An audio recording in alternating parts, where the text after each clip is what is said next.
Өөрийнх нь их үүсвэрт үл кодлогдох өгөгдлийн төлөө төр улсын өндөр албан тушаал хашна гэдэг бол хамгийн том худал хуурмаг. Энэ худал хуурмагт найр тавин суугааг гүйцэтгэх цэцэглэлийн танхим худал хуурмгийг орогнуулах орон зай болж байгаа нь эмгэнэлтэй хувь тавилаа. Энэ бол баримт 360 эрен сурвалжлах нэвтрүүлэг цахим хөгжил харилцаа холбоо инновацийн сайд Чинбатын номингийн хууль бус баримтууд үргэлжилж байна.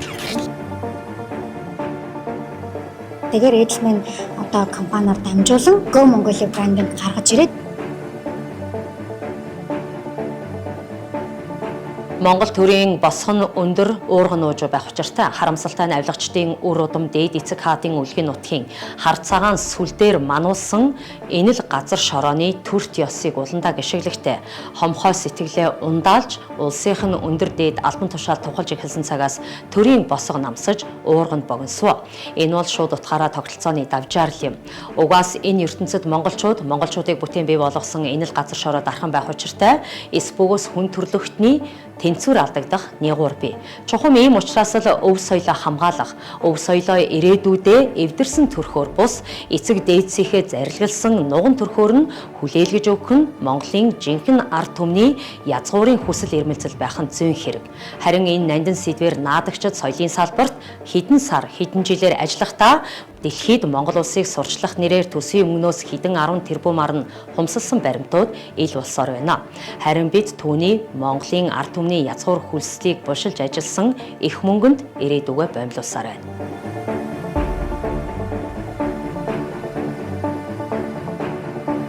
Давжаарсан төрийн давжаа сайдын тухай хавтас тэрэг үргэлжилж байна. Чинбатын номингийн аялал жуулчлалын салбарыг хөгжүүлсэн тухай яриа тайлбарууд баримтаар үгүйсгэгддэг.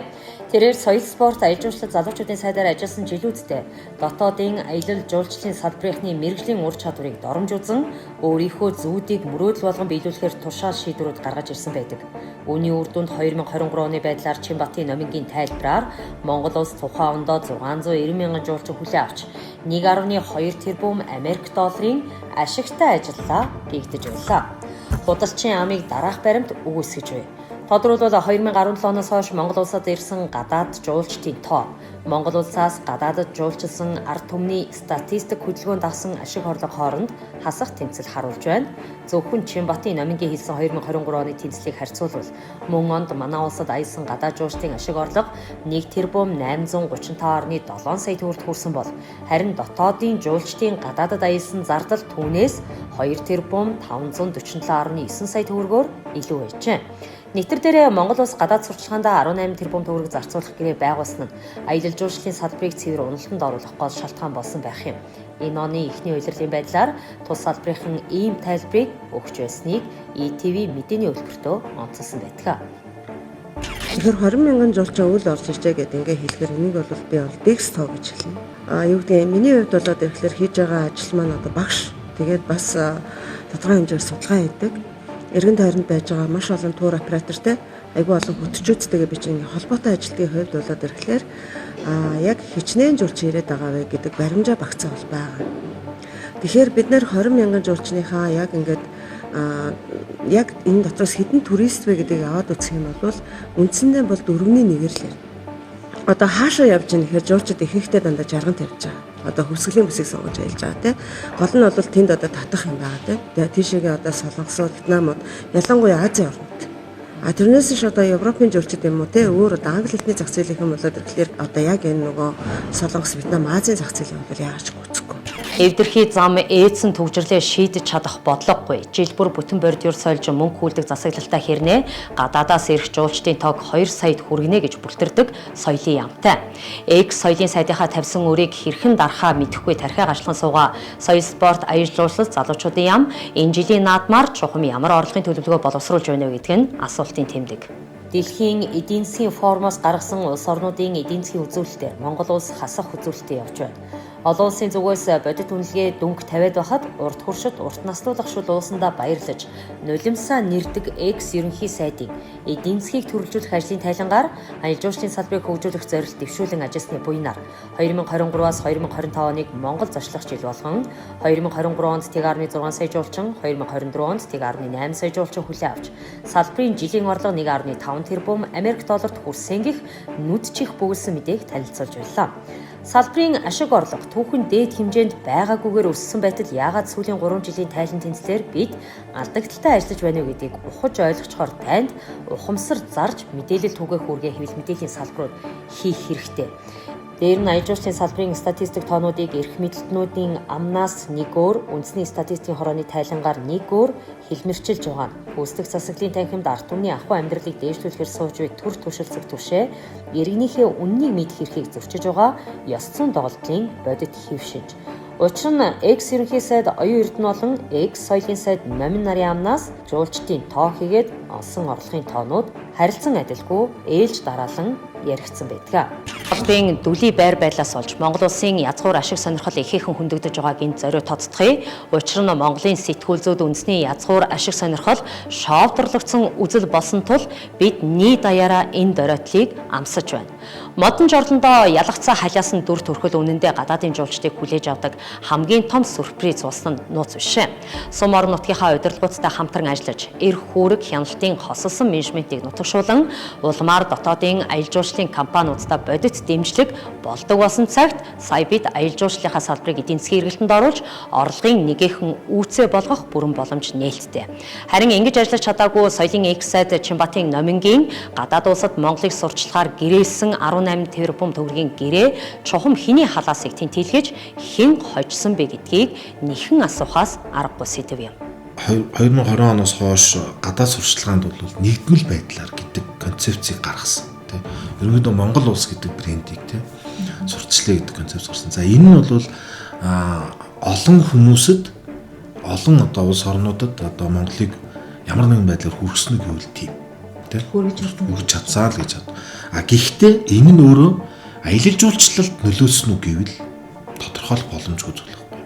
Тэгэхээр яг хуу Монгол гэдэг улсыг мэдж байна гэдг нь өөрөө аялал жуулчлалд нөлөөлнө гэж тайлбарлах нь бол нэг судлаачийн байр суурь байж болно. Гэсэн ч нөлөөлөөгүй гэдгийг бас тайлбарлах нь бас нэг судлаачийн арга барил байхгүй.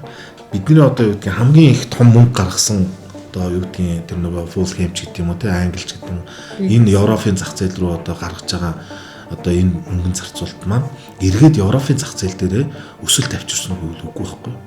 Ер нь бол манайх бол Европын зах зээлийг яагаад ингэж тийм зорилттой зах зээл гэж харддаг вэ гэдэгт би бас жоохон гайхал байдаг. Өөрөөр хэлбэл Европын зах зээлүүд мэдээж үн цэнтэй зах зээл. Одоо 10 бараг хөдөлчин за 10 гэж хэлэх нь арай дэгсдэг юм бол за нэг 5 солонгос жуулчинд үйлчлээд олох мөнгийг нэг Европ жуулчнаас бол үндсэндээ олж болно л гэсэн үг байхгүй. Тэгэхээр үн цэнтэй өгөөж ихтэй зах зээл. Гэтэл тэр зах зээл маань ингээд сүүлийн үед ингээд жил ирэх тусам буураад л. Оюун эрдэнэ анх засгийн газартай номиг сайдаар авсан. За Чимбатын номиг гэж хүүхэн бол төрийн албанд нэг өдөр ажиллаж үзээгүй. Шууд сайд болсон. Энэ бол Монголд анхны тохиолдол элбэг юм шиг болсон. Социализмын үед нэг намын үед хаалттай үед хүртэл ингээд мэрит зарчмаар өсөн дэвшүүлэх зарчмаар манай ороогоор хуралдуулж боловсон хүчнийг сонгон шалгаруулдаг байсан. Одоо бол мөнгөтэйгээс нь хийг хандив өгсөн, хийг бил бенчинтэйг дарга сайд болгодог болсон. Манай хөл өмгийн баг дээр гөө мөнгөлөг өвччихж явъя гэж сууж идэг англи хүн байх уу? Англиас нэг ширхэгч уйлж ирээгүй. Ирсэн байвал надад штампыг харуулад надтай мэтгэлц гэж байгаа. Ирээгүй байхгүй юу? Тэгээ сураг сонсохноо тэнд одоо 15 давхрын нэг продюсерийн хүүхэд нь англид нөгөө хөл өмгийн активт явд юм байна л да. Бодвол тэрэндээ гэр хийж шүү дээ. Ойлгомжтой шүү дээ. Англиас хэдэн жил ирв харъя. Жишээ нь Английн манай Монголын Fulham гэдэг баг Европт нэг тоглолт хийдэг. Ханаатууд нь Монголд итгэл Европтой тоглолтын дагаж үздэг. Тийм биз? Тэгснэ Монголд одоо ямар юмных нь хөл өмгийн тэмцээн болж байсан олон улсын. Ядаад 90-ийн тамирчид ирчээд Монголын тамирчидтай нөхрөс хэмжээ хийжсэн мэдгүй байхгүй. Тэгснэ Монголд одоо хөл өмгийн ордон байхгүй. Хөл өмгийн тэмцээн битгий ордон байхгүй. Тэгээс ном битэрийн май хөлийг үзэх гэж ирэх үү? Ийм гошин шогийн байж болохгүй байхгүй да. Хувийн байгууллагынхаа ажилчдын өмнө хөдөлмөрийн тухай хуулиар хүлээсэн үүргээ биелүүлж чадаагүй Чимбатын номингоос бүхэл бүтэн салбарыг хөгжүүлэн чинээ үл бүтэх үр дүн хүлээх анхнаасаа шаардлагагүй байсан. Тэрээр соёлын сайд болсон даруйдаа төмс ногоогоор гачигдсан төрийн түшээдтэй ургацын дээж амсуулж явсан нь амны хишиггүй гуйрамчдад өглөг болсон гунигтай түүхийг парламент бүтээчихсэн. Ёс зүйн доголдолтой хулгайч арга барилаар өсч төлөвлөсөн Чимбатын номин мэтийн дүрээс цаашид засгийн газар ангижраагүй цагт цаг ямагт Монгол Улсын үндэсний язгуур ашиг өргөө гэрийнхээ хатвчинд ад үзэгцээр байх болно. Дээд ирээсэн тэнгэр доод 77 итүгэн ихийн завсарт оройн дээд очирван магнаан дээд махгал баруун мутарт нь бадмаа самбуу зүүн мутарт нь зонхоо бурхны хүчин төгссөн дунд бээнд нь доод 8 лусын иргэшээлтэй хамаг бээнд нь хар лусын хаа заларсан төгсгөөчд даян дээрхийн даатгал багцсан их Монгол улс эдүүгээ дэлхий дахна Монгол улс хэмээн нэрийдэж байгаа юм. Энэ завсарт үйлдэгдсэн альва хар нүгэл гагцхүү дээд ертөнцийн хуулиар дэнслэгдэж ертөнцийн хуулиар гисгээгдэх зам бий. Алтан уургийнхны цусаар хамгаалуулсан энэ л улсын хувь тавилантай тэрссэн тэмцэлцэн сөрсөн бүхэн доод тамд төгжигдөх нягур бий. Тиймээс цөвүүн цагийн цөвд түшээдтэй гагцхүү баримт хилэлцэн байж ёс зүйн хариуцлага тооцох үүрэг сэтгүүл зүд бий. Энэ үүднээс баримт 360 сурвалжлах нэвтрүүлэг цахим хөгжил харилцаа холбоо инновацийн сайд Чимбатын номингийн хуудатай үйлдэлийг баримтаар мэдээллээ. Их хаадын шүншигтэй ноён хайрхны элгийг цөмлөгсдөд өндөр сэнти дахин бүү хайрл.